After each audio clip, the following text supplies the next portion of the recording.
This is Autoline Daily reporting on the global automotive industry.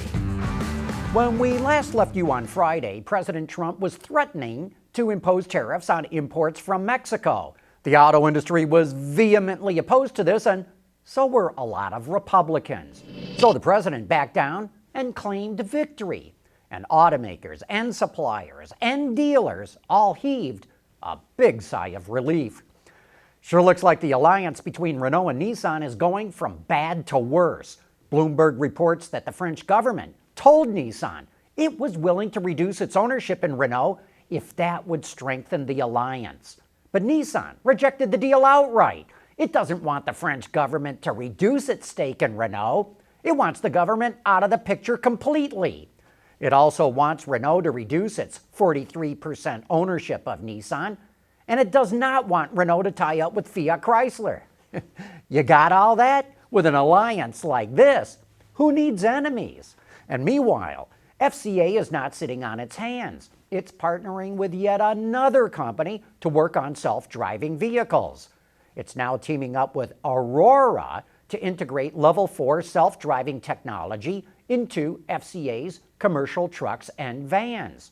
Remember, FCA is also working with Waymo on self-driving cars and with BMW on Level 2 and Level 3 technology, and that sure gives FCA a unique opportunity to evaluate 3 different approaches to autonomy.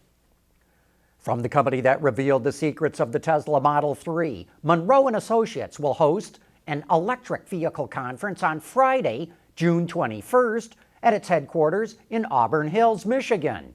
Munro will provide a deep dive into the motors, batteries, and electronics of the Tesla Model 3, the BMW i3, the Chevrolet Bolt, and the Jaguar I-Pace.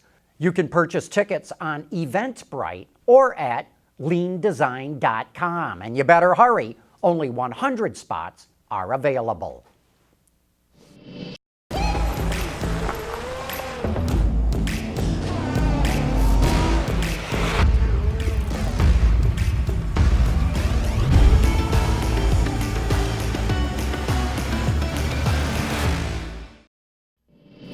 Chuck Jones sent us a photo of this car and asked us if we knew what the heck this car is.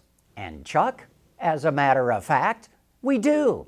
It's a Facel Vega. Specifically, this is the HK500 model, which features a tubular frame, double wishbone suspension, and a Chrysler V8. Note the pillarless hardtop design.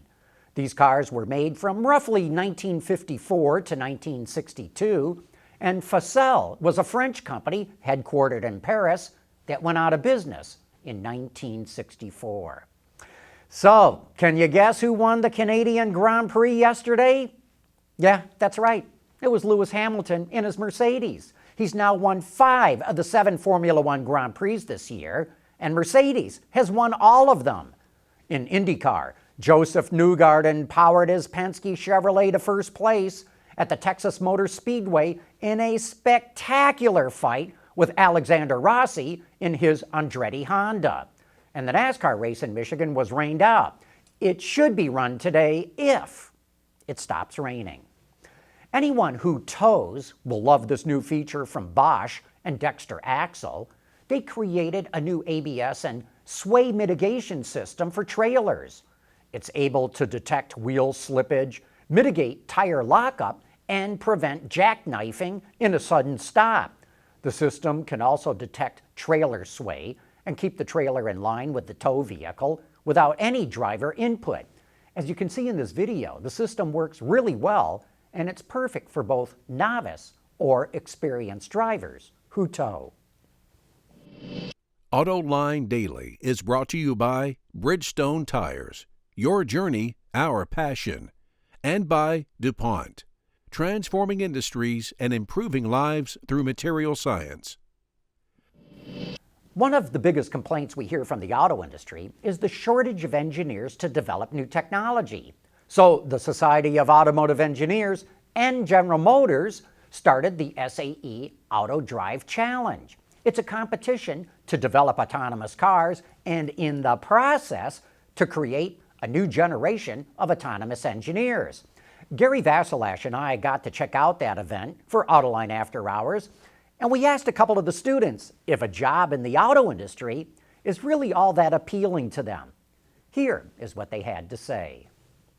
I think that there's a lot of interesting partnerships happening right now between these newer tech companies that are coming up and the traditional automotive companies.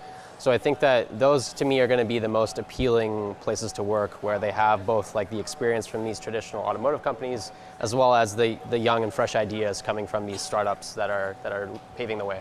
And Lindsay, same question to you. You're sort of interning at GM right now, but Yeah. the auto industry hold appeal to you? For sure, I think the auto industry is going to be a very, very fast and growing area. I love all the new coming technologies that we're getting, even within like the next 5 years. Capabilities that vehicles are going to have is going to be absolutely amazing, and I definitely want to go into the automotive industry when I graduate. And of course, you can watch that entire show right now on our website or find it on our YouTube channel. But that wraps up today's report. Thanks for watching, and please join us again tomorrow.